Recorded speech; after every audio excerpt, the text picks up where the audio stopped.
اور اس نے کہا عیاش بن ابی ربیعہ سے کہ بھائی تیری ماں کا بڑا برا حال ہے، اس نے قسم کھائی ہے جب تک اپنے بیٹے عیاش کو نہیں دیکھ لوں گی نہ سر میں کنگھی کروں گی اور نہ سایہ حاصل کروں گی، دھوپ میں کھڑی رہوں گی جب تک عیاش کو نہیں دیکھ لوں گی۔ آگے مال کا ایسا خوفناک منظر کھینچا ابو جہل نے کہ عیاش بن ابی ربیعہ کے پیر پھسل گئے اور قدم ڈگمگا گئے اور فتنے کے اندر مبتلا ہو گئے اور اسلام سے پھر گئے، اسلام سے پھر گئے۔ لیکن یہ تو ہوا، حضرت عمر رضی اللہ تعالیٰ کی کیا کیفیت ہوئی؟ جانتے میاں جا رہے تو اپنی دنیا، اپنی آخرت، اپنی قبر، اپنی جہنم، اپنی جنت خود بنائیں گے۔ ہمیں تو پہنچانا تھا، پہنچا دیا۔ جو ہمارا حال ہے یہ نہیں تھا، ہمارا کیا حال ہے؟ میاں ہم وما علینا الا البلاغ، جس کو دیکھو تقریر کی کہہ دیا وما علینا الا البلاغ۔ بلاغ کہتے کسے ہیں؟ خدا کی قسم جناب رسول اللہ صلی اللہ علیہ وسلم والی محنت کو محنت بنا کر، مقصد بنا کر، آپ والے طریقے پر، آپ والی ترتیب پر، آپ والے مشقت و مجاہدے کے ساتھ، آپ والے درد و غم کے ساتھ، آپ والی جو ہے نیت کی وسعت کے ساتھ، ساری امت میں آپ والی محنت کر کے پھر بھی کہنے کا حق نہیں ہے وما علینا الا البلاغ۔ پھر بھی اگر کہنے کی اجازت ہے تو اتنی اجازت ہے کہ یوں کہو الا هل بلغت، پھر بھی یہ کہنے کی اجازت ہے الا هل بلغت کہ میں نے بات پہنچائی نہیں پہنچائی۔ ہمارا کیا حال ہے؟ بات سنائی کہہ دیا ہم نے پہنچا دیا۔ کہانی پہنچانے کو پہنچانا نہیں کہتے، کتابیں لکھ کر پہنچانے کو پہنچانا نہیں کہتے، پمفلیٹ چھاپ کر دے دینے کو پہنچانا نہیں کہتے، بیان کر دینے کو پہنچانا نہیں کہتے، طاس میں جا کر پہنچانا، اوقات میں جا کر پہنچانا، ذی المجنہ میں جا کر پہنچانا، ثقیف کے وقت میں جا کر پہنچانا، اس کو پہنچانا کہتے ہیں۔ اس کو پہنچانا کہتے ہیں جہاں خود پہنچا جائے، جہاں خود نہیں پہنچے اس کو پہنچانا نہیں کہتے، اس کو پہنچانا نہیں کہتے کہ حکم کر دیا۔ پہنچانا کہتے ہیں وہاں پہنچاؤ جہاں پہنچ کر ایمان بنتا ہے، جہاں پہنچ کر اعمال بنتے ہیں، وہاں پہنچاؤ، تب کہیں گے پہنچا ہے، ورنہ نہیں پہنچا۔ جناب صلی اللہ علیہ وسلم نے تبلیغ رسالت میں اپنی رسالت کی امانت کے حق کا ادا کرنے میں فَإِن لَّمْ تَفْعَلْ فَمَا بَلَّغْتَ رِسَالَتَهُ، نبی جی اگر آپ نے وہاں نہیں پہنچایا جہاں پہنچانے کو کہا تھا تو آپ نے حق رسالت ادا نہیں کیا۔ یہ نہیں آدھی پہنچائی آدھی نہیں پہنچائی، بلکہ صاف صاف انکار خدا کی طرف سے۔ اگر حق ادا نہیں، اگر پوری نہیں پہنچائی تو بالکل نہیں پہنچائی، اگر پوری پہنچائی ہے تو پہنچائی ہے۔ آدھی تو پہنچا دی کہ نہیں، آدھی پہنچانے کو نہیں کہیں گے کہ آدھی پہنچائی، اگر آدھی پہنچائی ہے تو بالکل نہیں پہنچایا۔ اس کو کہتے ہیں تبلیغ، کہ وہاں پہنچاؤ جہاں پہنچانا ہے۔ تو یہ نہیں تھا کہ حضرت عمر رضی اللہ تعالیٰ عنہ نے کہہ دیا ہوتا کہ میاں جانے دو، اپنی آخرت بنانے چاہے گا آئے گا، نہیں چاہے گا جائے گا۔ کتنے ہیں جتنے اسلام سے پھرے ہوئے ہیں؟ صحابہ کرام فرماتے ہیں رستم کے پاس جب گئے تھے اور نجاشی کے پاس جب گئے تھے، کیونکہ ہمارا ایک آدمی اگر ان کی طرف چلا جاتا تھا جو پہلے سے مسلمان نہیں تھا، عیسائی تھا، کیونکہ وہاں ان کو اجازت دے دی گئی تھی کہ جو عیسائیت میں رہنا چاہے وہ عیسائیت میں چلا جائے، جو مسلمان رہنا چاہے مسلمانوں میں آ جائے۔ کیونکہ جب ایک عیسائی کہتا تھا کہ میں عیسائیت کو قبول کرتا ہوں تو مسلمان فرماتے تھے صحابہ کہ ہمارے دل کہاں پڑتے تھے، ہمارے دل کہاں پڑتے تھے، ہمارا ایک آدمی جا رہا، ارے تمہارا تھا کب وہ، ارے کیوں نہ ہوتا، ہم تو ساری امت کو اپنا سمجھتے ہیں، تو ہمارا کیوں نہ ہوتا، تم کیسے کہہ رہے ہو ہمارا نہیں ہے؟ پہلے اپنی نیتوں میں وسعت پیدا کرو، اپنے دل کی تنگی کو دور کرو۔ نبی کی طرح خدا کی قسم جناب رسول اللہ صلی اللہ علیہ وسلم وہ کامل مکمل نیت والی محنت لے کر آئے ہیں کہ ایک فرد امت، ایک فرد بشر آپ کی نیت سے خارج نہیں ہے۔ اللہ تعالیٰ کا قانون ہے، فیصلہ ہے وما كنا معذبین حتی نبعث رسولا۔ ہم جب تک نبی نہیں بھیجیں گے کسی کی طرف اس وقت تک وہ عذاب کو مستحق نہیں ہوگا. اگر نعوذ باللہ ثم نعوذ باللہ ثم نعوذ باللہ لقد کفر کفرا نباشد، اگر جناب رسول اللہ صلی اللہ علیہ وسلم کی نیت میں سے ایک فرد بھی خارج ہوتا کہ سب کو ہدایت ہو جائے، اس کو ہدایت نہ ہو، تو آپ خاتم النبیین ہو نہیں سکتے. آپ ختم نبیین ہو نہیں سکتے تھے. آپ کے ختم نبوت کی بنیاد یہی ہے کہ آپ کی نیت میں سے کوئی خارج نہیں ہے. وہ ابو طالب ہو یا وہ ابو ہریرہ ہو، وہ ابو جہل ہو یا وہ کوئی ہو، وہ عمر ہو یا ابو بکر ہو، تمام کے تمام آپ کی محنت کا میدان ہیں. اے چچا جان، اے کلمہ کہہ لو، کر آپ کی شفاعت کر سکوں گا، کر آپ کی سفارش کر سکوں گا. چچا جان یہ کلمہ کہہ لو، اب بھی کہہ لو، اب بھی موقع ہے، اب بھی کہہ لو.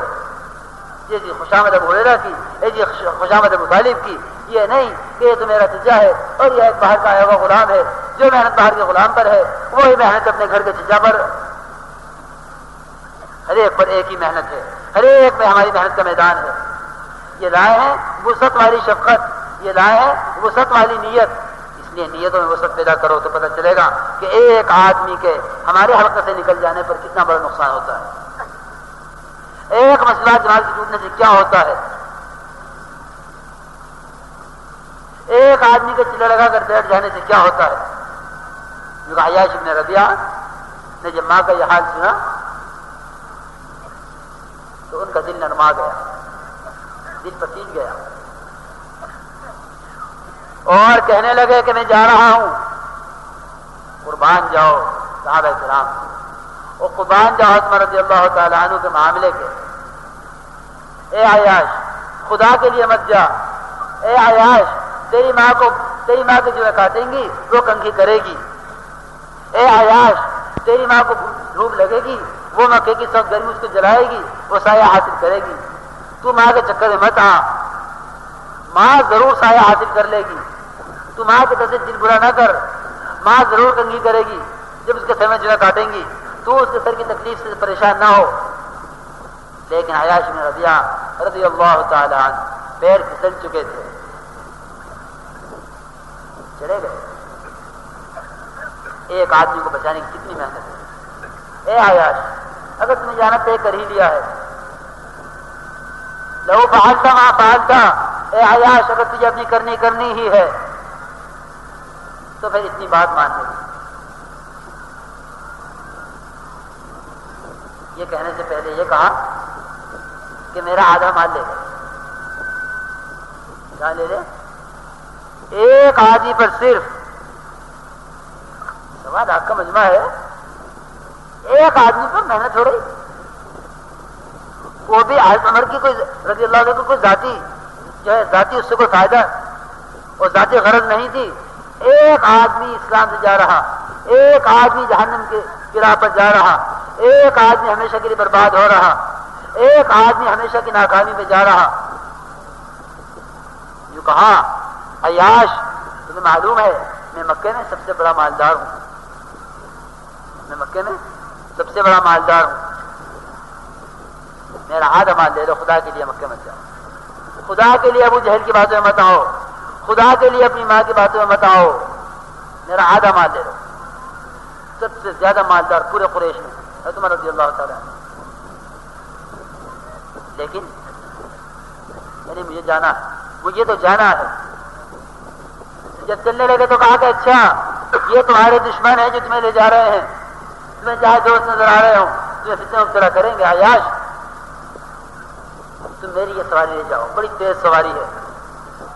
اگر تم یہ سواری اگر انہوں نے خود تمہارے ساتھ زیادتی کرنی چاہیے تو تم اس سواری میں بیٹھ کے دوڑ لینا، ان سے نجات پا لینا. اب میں تو یاد کرنا چاہتا تھا، بات لمبی ہو گئی، کہ ایک آدمی کو بچانے کے لیے کتنی محنت کہ وہ چاہے عمر رضی اللہ تعالیٰ عنہ ہو، چاہے وہ کشتی چلانے والا ایک بادبان ہو، دونوں کی محنت ایک سی ہے، دونوں کی محنت ایک سی ہے. ابھی یاد کرتا ہوں، عیاش بن ربیعہ رضی اللہ تعالیٰ عنہ یہ مکے پہنچ گئے. ان کو ابو جہل نے اس کے ساتھی نے مارا پیٹا اور ان کو تکلیفیں دی حتیٰ کہ یہ فتنے کے اندر مبتلا ہو گئے. ادھر آیت نازل ہو گئی جناب رسول اللہ صلی اللہ علیہ وسلم پر. صحابہ میں یہ مشہور تھا کہ جو ایک مرتبہ اسلام سے نکل گیا وہ کبھی اسلام میں نہیں آ سکتا. وہ کبھی اسلام میں نہیں آ سکتا. یہ مشہور تھا کہ اسلام میں سے جو ایک مرتبہ نکل گیا وہ دوبارہ واپس نہیں آ سکتا. بھائی دیکھو اٹھ کر نہ جاؤ میرے دوستوں, اللہ آپ کو جزائے خیر عطا فرمائے. اس میں کوئی شک نہیں آپ نے قربانی میں حق ادا کر دیا. جم کر بیٹھے ہیں, میں نے ایسا جمع ہوا مجمع نہیں دیکھا آج تک. بہت اجتماعات میں جانا ہوا, ایسا جمع ہوا مجمع نہیں دیکھا جتنا اللہ کا شکر آپ جم کے بیٹھے ہیں. تھوڑی دیر کی بات اور ہے, میں بات ختم کر رہا ہوں, ذرا تشریف رکھو. یوں کہیں کہ وہاں آیت نازل ہوئی لا تقنطوا من رحمت اللہ ان اللہ یغفر الذنوب جميعا انہ هو الغفور الرحیم, کہ اللہ کی رحمت سے مایوس نہ ہو, سب گناہ معاف ہو جائیں گے. ایک آدمی ہمارا بھاگا ہوا ہے, واہ واہ واہ واہ, بڑے موقع کی آیت ملی, فوراً آیت لکھ کے مکے بھیج دی. عثمان رضی اللہ تعالیٰ فوراً آیت لکھی مکے روانہ کر دی. ہمارا ایک آدمی وہاں ضائع ہو رہا ہے, ارے فوراً یہ آیت اس کو لکھ کے بھیج دو کہ تیری توبہ کا راستہ کھلا ہوا ہے, تو جلدی آ جائے اس آیت کے اوپر سے. لیکن میں نے جو بات عرض کی تھی کہ اللہ کے راستے کی مشقت, اللہ کے راستے کا مجاہدہ, اللہ کے راستے کی بھوک اور پیاس, اللہ کے راستے کا خوف اور اللہ کے راستے کی بیماری, اس کے برداشت کرنے پر ہدایت ہوتی ہے. عیش و آرام سے اعمال تو کیے جا سکتے ہیں, عیش و آرام سے ایمان نہیں بنایا جا سکتا. مولانا عیسیٰ رحمۃ اللہ علیہ کے تو ریشم میں گدے پہ بیٹھ کر تسبیح تو پڑھ لے گا, لیکن تو بغیر کانٹوں کے چاہے اور بغیر تکلیف لگے اور بغیر جو ہے تکلیف اٹھائے چاہے کہ باطل کی رگیں کٹیں اور ایمان اور اسلام جو ہے زندہ ہو, یہ نہیں ہو سکتا. تودون ان غیر ذات الشوکۃ تکون لکم ویرید اللہ ان یحق الحق بکلماتہ ویقطع دابر الکافرین لیحق الحق ویبطل الباطل ولو کرہ الکافرون. کانٹا تو لگے گا, صحابہ نے کہہ دیا تم اس چکر میں ہو کہ بغیر کانٹا لگے کام ہو جائے. یہی عرض کرنا چاہتا ہوں عیاش بن ابی ربیعہ کے قصے سے, یہی عرض کرنا چاہتا ہوں کہ اگر مجاہدہ نہ ہوتا, عیاش بن ربیعہ کی واپسی نہ ہوتی. اسباب تو سارے بنے, قرآن ہمیں بھی ملا ہوا ہے, حدیث ہمیں بھی ملی ہوئی ہے, مسائل ہمارے سامنے بھی ہیں, محنت ہمارے سامنے بھی ہے, گشت ہمارے سامنے ہو رہے ہیں, تعلیم کے حلقے ہمارے سامنے ہو رہے ہیں, سب کچھ ہو رہا ہے. لیکن اللہ کے راستے کی مشقت جب تک نہیں ہوگی اس وقت ہدایت کے فیصلے نہیں ہوگی.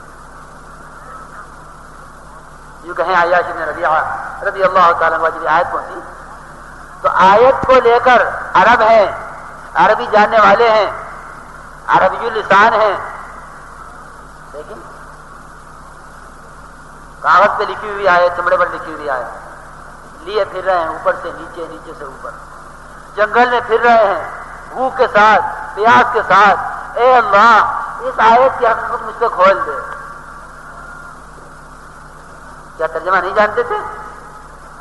اتنا آسان ترجمہ ہے اس کا کہ ہمارے یہاں کے ایک مدرسے کا ایک طالب اس کا ترجمہ کر دے گا لا تقنطوا من رحمت اللہ. عام آدمی جانتے ہیں کہ اس کا کیا ترجمہ ہے, لیکن ایک صحابی ہوتے ہوئے, عربی اللسان ہوتے ہوئے, زبان عرب زبان جانتے ہوئے اس آیت کو لے کر پھر رہے ہیں, رو رہے ہیں. اے اللہ تو اس آیت کی حقیقت مجھ سے پہنچ, عرفنیہا یا اللہ, عرفنیہا یا اللہ, عرفنیہا یا اللہ, یہ کہتے پھر رہے ہیں اور پھر رہے ہیں. کبھی پہاڑ کے اوپر, کبھی پہاڑ کے نیچے, کبھی کسی وادی میں, کبھی کہیں دھوپ میں, کبھی پیاس میں, کبھی گرمی میں, کبھی سردی میں. اے اللہ میں کیا کروں, یہ آیت میرے پاس آئی کیوں, اس کا مطلب کیا ہے؟ یہ آیت اس کو کھولے. آیت کیا کھلی, آیت کیا کھلی کہ فوراً اونٹ پکڑا, اس پہ بیٹھے اور سیدھے مدینہ منورہ اور اسلام میں داخل ہو گئے. بزرگ کے ہاتھ میں آ کے بیٹھ گئے, خیبر واپسی ہوئی. ہماری مسجد والی جماعت کے ساتھ اس سے مضبوط ہے. وہاں صاحب رحمۃ اللہ علیہ فرماتے تھے جب تک کام کرنے والے اس ترتیب پر نہیں آئیں گے جس ترتیب پر یہ مشروعات جماعت جناب رسول اللہ صلی اللہ علیہ وسلم نے بنی تھی, اس وقت تک کام کرنے والے نہیں, عوام الناس کی حفاظت نہیں ہوتی. روز ٹوٹ ٹوٹ کے جائیں گے، روز ابتدا پھیلے گا، روز اسلام پر جو ہے ضربیں لگیں گی، روز امت باطل کی طرف جائے گی، روز امت کا جو ہے نقصان ہوگا، ہمارے کام میں جو نہیں لگے گی، کیونکہ ہم اپنا اسلام لیے بیٹھے ہیں، امت کی اسلام کی ذمہ داری ہم پر نہیں۔ وہاں تو ذمہ داری کا عالم ہی کچھ اور ہے۔ ایک قصہ اور سنو، قصے سنانا ہمارا کام نہیں ہے، یاد رکھو، ہم تو اپنا کام چاہتے ہیں، یہ روایت سنا دی وہ روایت سن دی، بالکل نہیں، کام چاہتے ہیں، کام، اور کام ہی سمجھانے کے لیے عرض کر رہا ہوں۔ اکرمہ بن ابی جہل رضی اللہ تعالی عنہ ہونے سے پہلے، اکرمہ بن ابی جہل جناب رسول اللہ صلی اللہ علیہ وسلم فاتح حرم مکہ میں داخل ہوئے، یہ بھاگے اپنی جان بچا کر، یہ بھاگو کہاں بھاگو گے، یہ بھاگے اپنی جان بچا کر، اور بھاگے کہاں؟ یمن کی راہ لی، یمن روانہ ہو گئے کلمے سے بچنے کے لیے۔ بیوی نے پیچھا کیا کہ اگر مل جاوے تو میں اس کو اس کے نفع کی بات بتا دوں، لیکن یہ روانہ ہو چکے۔